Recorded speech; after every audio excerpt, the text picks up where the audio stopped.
हरियाणा राज्य महिला आयोग की अध्यक्ष रेणु भाटिया ने 9 जून 2026 को अपने पद से इस्तीफा दे दिया है। उन्होंने मुख्यमंत्री नायब सिंह सैनी को अपना इस्तीफा भेज दिया है। कुरुक्षेत्र अस्पताल में एक बच्चे की मामले में नर्सों को फटकार लगाने और विवादित बयान देने के बाद नर्सों ने पूरे प्रदेश में हड़ताल की और उनके इस्तीफे की मांग की। रेणु भाटिया ने कहा कि वे माफ़ी नहीं मांगेंगी, लेकिन महिलाओं के अधिकारों की लड़ाई जारी रखेंगी। वे फरीदाबाद की रहने वाली हैं और लंबे समय से बीजेपी की कार्यकर्ता हैं। उनका इस्तीफा हरियाणा में अब चर्चा का विषय बना हुआ है। तो चलिए आगे बढ़ते हैं और आपको विस्तार से बताते हैं कि आखिर क्या है ये पूरा मामला। लेकिन उससे पहले बात कर लेते हैं रेणु भाटिया के जीवन के बारे में। दरअसल रेणु भाटिया का जन्म श्रीनगर में हुआ था। वे पंजाबी कश्मीरी परिवार से ताल्लुक़ रखती हैं। उनका बचपन श्रीनगर में ही बीता, जहां उनका घर दालगेट के पास था। उन्होंने कश्मीरी पंडितों पर हुए अत्याचारों को काफ़ी नज़दीक से देखा। उन्होंने अपनी शुरुआती शिक्षा श्रीनगर के प्रेजेंटेशन कॉन्वेंट स्कूल से हासिल की। बाद में उनका पूरा परिवार देहरादून जाकर शिफ्ट हो गया। वहां रेणु ने आगे की पढ़ाई पूरी की। शादी के बाद रेणु भाटिया फरीदाबाद में बस गई। उनके पति का नाम अरुण भाटिया है। परिवार में उनका एक बेटा है। बेटे का नाम अमित भाटिया है। फरीदाबाद में बसने के बाद वे घरेलू जिम्मेदारियों के साथ सामाजिक कार्यों से भी जुड़ने लगी।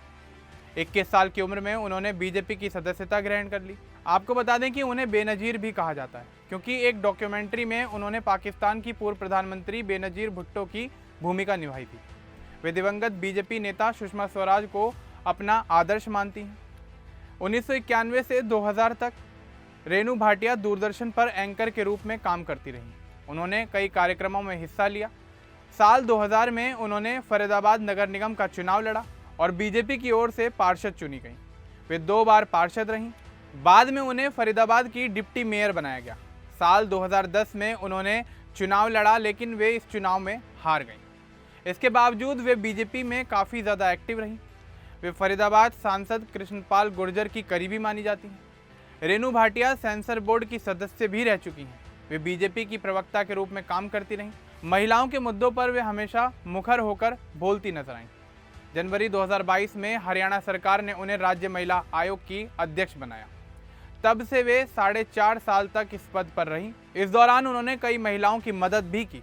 उन्होंने घरेलू हिंसा, बाल विवाह और महिलाओं के खिलाफ अपराधों के मामलों में काफ़ी बेहतर काम किया। उनके कार्यकाल में कई महत्वपूर्ण मामले चर्चा का विषय बने।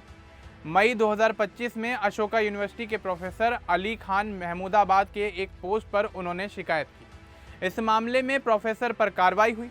रेणु भाटिया ने कहा कि वे महिलाओं के सम्मान की रक्षा के लिए काम कर रही हैं। इस मामले को लेकर भी काफ़ी चर्चा हुई। जून 2026 में कुरुक्षेत्र के LNJP अस्पताल में एक बड़ी घटना हुई। वहां एक डॉक्टर पर बच्ची के साथ गलत काम करने का आरोप लगा। पुलिस ने डॉक्टर को गिरफ्तार कर लिया। 7 जून 2026 को रेणु भाटिया अस्पताल में पहुंची। उन्होंने वहां नर्सों से सवाल किया कि वे घटना के समय कहां थी और उन्होंने बच्ची को अकेले डॉक्टर के पास आखिर क्यों छोड़ दिया।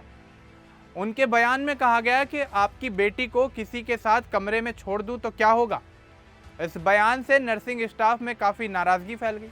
नर्सिंग फेडरेशन ने मुख्यमंत्री नायब सिंह सैनी को पत्र लिखकर रेणु भाटिया के इस्तीफे की मांग कर दी। नर्सों ने कहा कि उनका बयान गलत था और उन्होंने नर्सों का अपमान किया। रेणु भाटिया ने शुरू में साफ कहा कि वे माफ़ी नहीं मांगेंगी। उन्होंने कहा कि वे महिलाओं के अधिकारों और सम्मान की लड़ाई हमेशा लड़ती रहेंगी। 9 जून 2026 को रेणु भाटिया ने अपना इस्तीफा मुख्यमंत्री नायब सिंह सैनी को भेज दिया। इस्तीफे में उन्होंने अपने 4.5 साल के कार्यकाल के लिए पूर्व मुख्यमंत्री मनोहर लाल खट्टर और वर्तमान मुख्यमंत्री का आभार व्यक्त किया। उन्होंने कहा कि उन्होंने निष्ठा और ईमानदारी से काम किया। रेणु भाटिया का राजनीतिक सफ़र काफ़ी लंबा रहा है। 40 साल से ज़्यादा समय से वे बीजेपी के साथ जुड़ी रहीं। फरीदाबाद में वे महिलाओं के बीच काफ़ी ज़्यादा लोकप्रिय रहीं। उन्होंने कई बार महिलाओं के मुद्दों पर अपनी आवाज़ उठाई। उनके समर्थक कहते हैं कि वे साहस के साथ काम करती नजर आती हैं। आलोचक कहते हैं कि कभी कभी उनके बयान विवाद पैदा कर देते हैं। उनके कार्यकाल में महिला आयोग ने कई शिकायतों का निपटारा काफ़ी आसानी से कर दिया।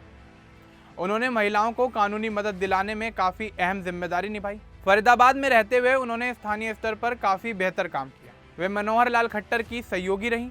इस्तीफे के बाद रेणु भाटिया ने कहा कि वे आगे भी महिलाओं के लिए काम करती रहेंगी। यह घटना दिखाती है कि सार्वजनिक पद पर काम करते समय बयान कितने संवेदनशील हो सकते हैं। नर्सों की हड़ताल के बाद सरकार को भी एक बड़ा कदम उठाना पड़ा। रेणु भाटिया की कहानी एक सामान्य महिला से शुरू होकर राजनीति और महिला अधिकारों की लड़ाई तक पहुंची।